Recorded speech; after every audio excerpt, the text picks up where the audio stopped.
Bab 2795. Tuan tiada batas. Pamer. Mileye cemberut di seluruh wajahnya. Gadis ini tidak pendiam sama sekali.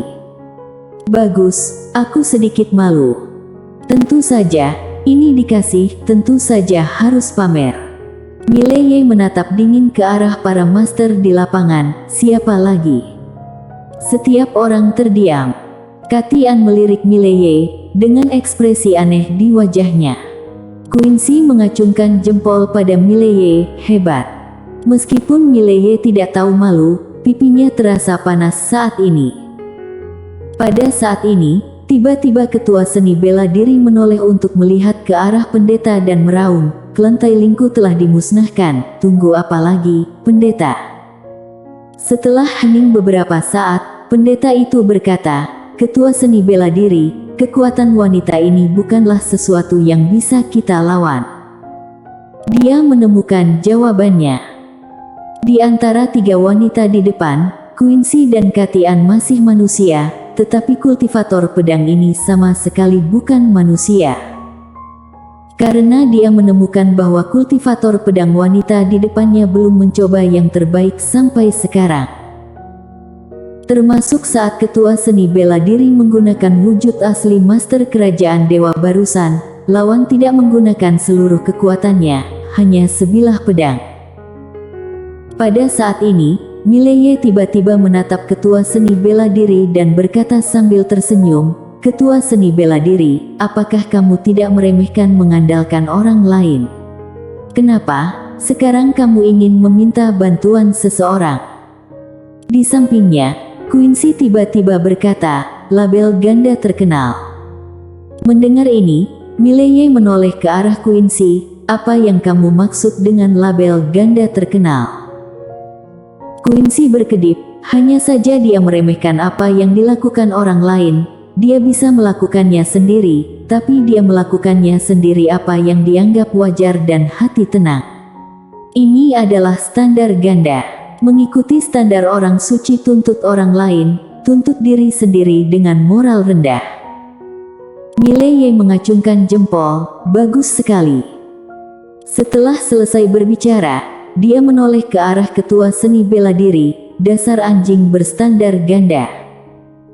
Mendengar ini, ketua seni bela diri sangat marah dan dia tiba-tiba meninju Mileye dari udara. Bang! Segel tinju menyapu ke arah Mileye dengan kekuatan yang mengerikan. Kuila tiba-tiba melambaikan tangannya. Sinar cahaya pedang menerobos dan terbang menjauh dan segel tinju menghilang tanpa bekas dalam sekejap. Kuila memandang ketua seni bela diri, "Jika kamu memiliki kemampuan, datang dan kalahkan aku, tapi jangan sentuh saudaraku." Ketua seni bela diri sangat marah sampai dia hampir muntah darah. Kali ini, Mileye melihat ke arah pendeta itu lagi, "Nak, berikan pedang pada wanita ini."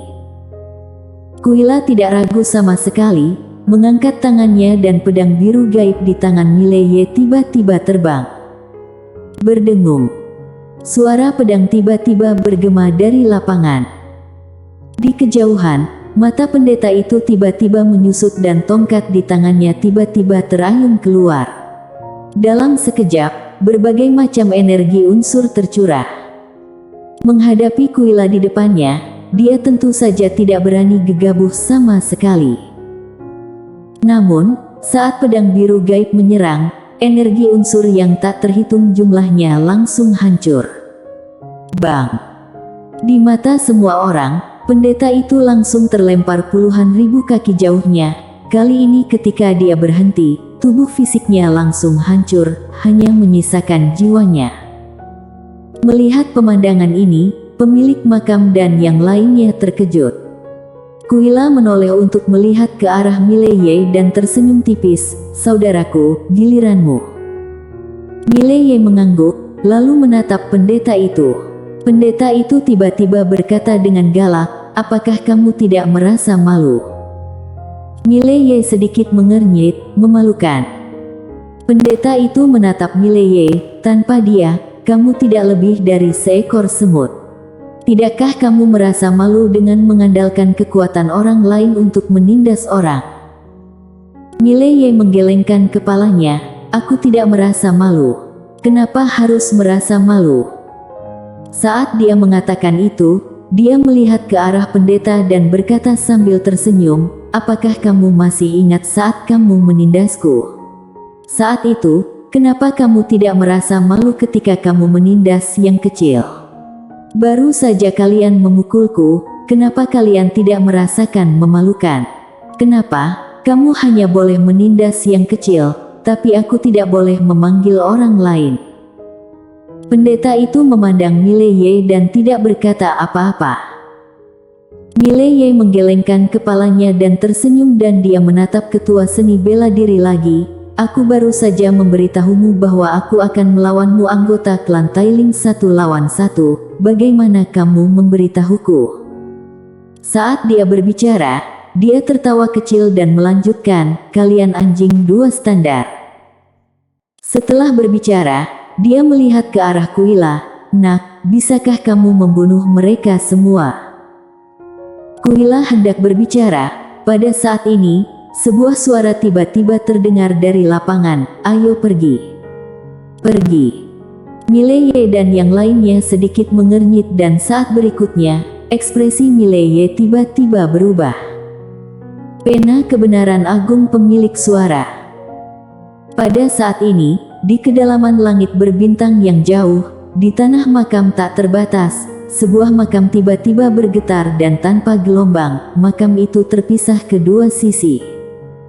Suara pemilik pena kebenaran agung terdengar lagi, ayo pergi. Kuila tiba-tiba melihat ke tanah makam, dia merentangkan telapak tangannya, dan cahaya pedang tiba-tiba terbang keluar, langsung menembus galaksi dan sampai ke tanah makam.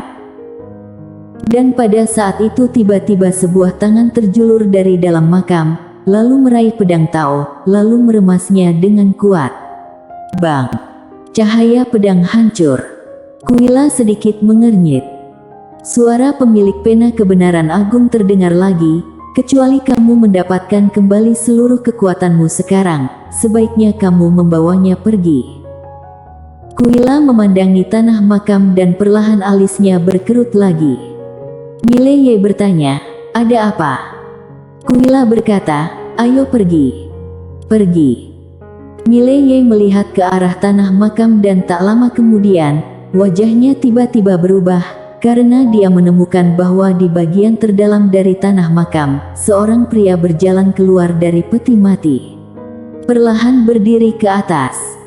Saat dia melihat pria ini, hatinya bergetar. Kebenaran agung tiba-tiba berkata, Nona Kuila, jika kamu memilih untuk memulihkan kekuatanmu sekarang, apa maksudmu? Dan jika kamu tidak memilih untuk memulihkan kekuatanmu, aku dapat memberitahumu secara bertanggung jawab bahwa kamu pasti tidak bisa mengalahkan orang ini. Mileye berkata dengan suara yang dalam, mengapa Kuila tidak bisa mendapatkan kembali kekuatannya? Setelah hening beberapa saat, pemilik pena kebenaran agung berkata, kamu boleh bertanya padanya.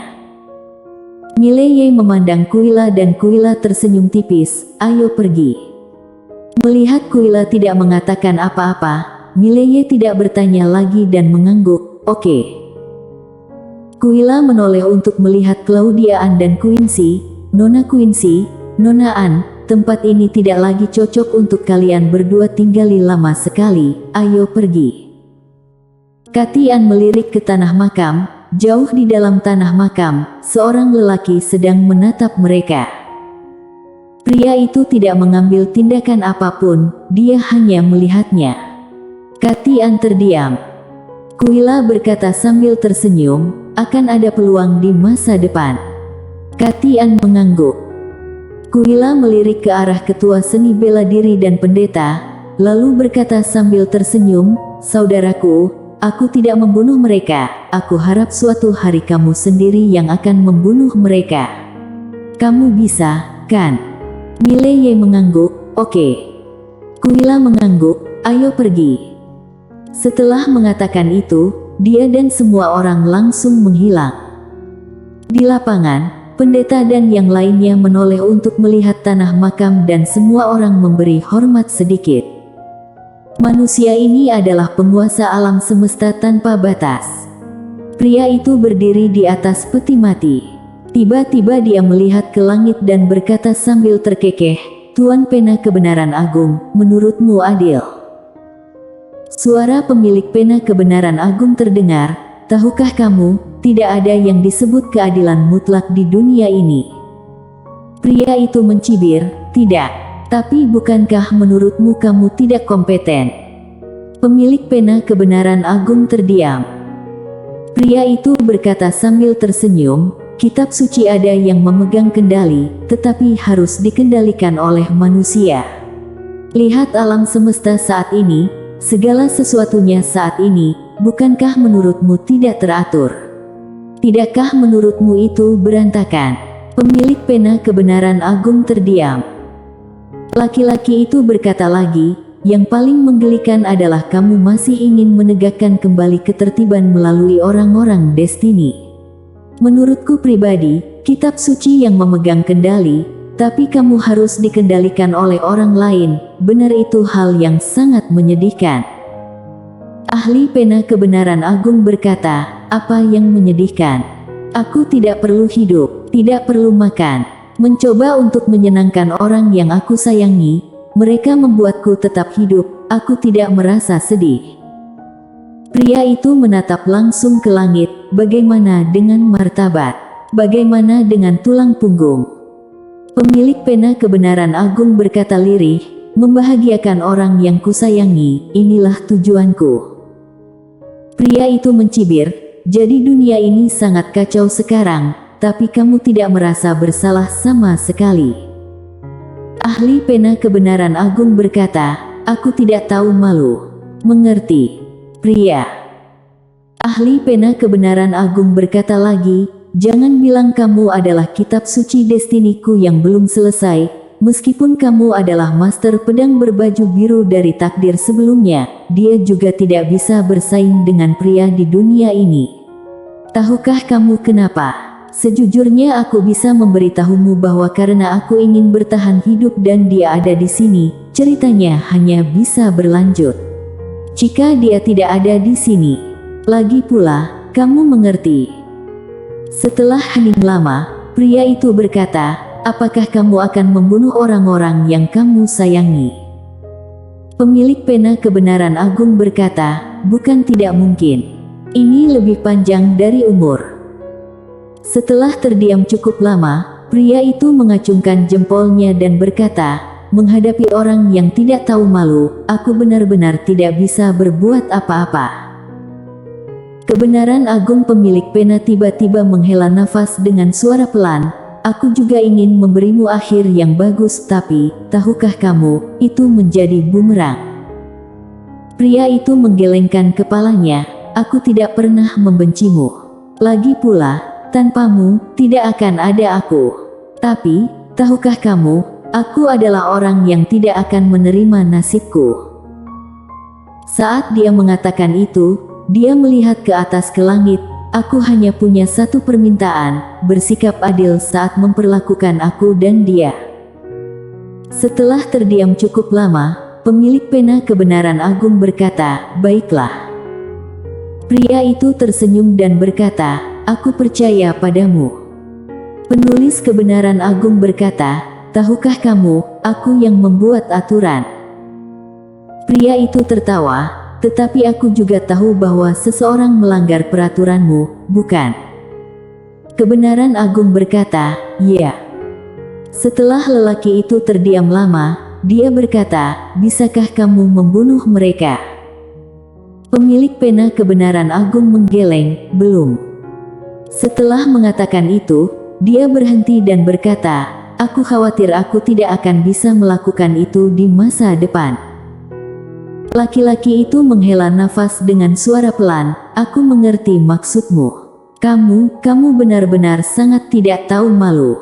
Kamu sebenarnya ingin berbicara tentang ini." Dia tidak berkata apa-apa lagi. Kebenaran Agung berkata, "Semoga beruntung." Pria itu tersenyum dan berkata, suatu hari nanti, aku mungkin akan membunuhmu. Pemilik pena kebenaran agung tertawa, bolehkah aku menjadi sombong? Pria itu mengangguk, oke. Pemilik pena kebenaran agung tertawa dan berkata, bunuh aku. Dengan 3 pedang yang bekerja sama, mereka tidak berani membunuhku. Aku tak kuat. Pria itu menatap lurus ke langit, di dunia ini memang benar, tapi bagaimana dengan di luar dunia ini? Pemilik pena kebenaran agung terdiam. Pria itu tiba-tiba berbalik dan berjalan pergi, aku harap kamu juga beruntung. Saat dia berbicara, dia tiba-tiba menoleh dan melihat ke kejauhan. Suatu hari, maukah kamu melanjutkan menulis cerita yang belum selesai? Pemilik pena kebenaran agung terdiam beberapa saat lalu berkata, tidak, karena tidak ada harapan. Setelah lama terdiam, laki-laki itu berkata, kamu benar-benar anjing. Bersambung.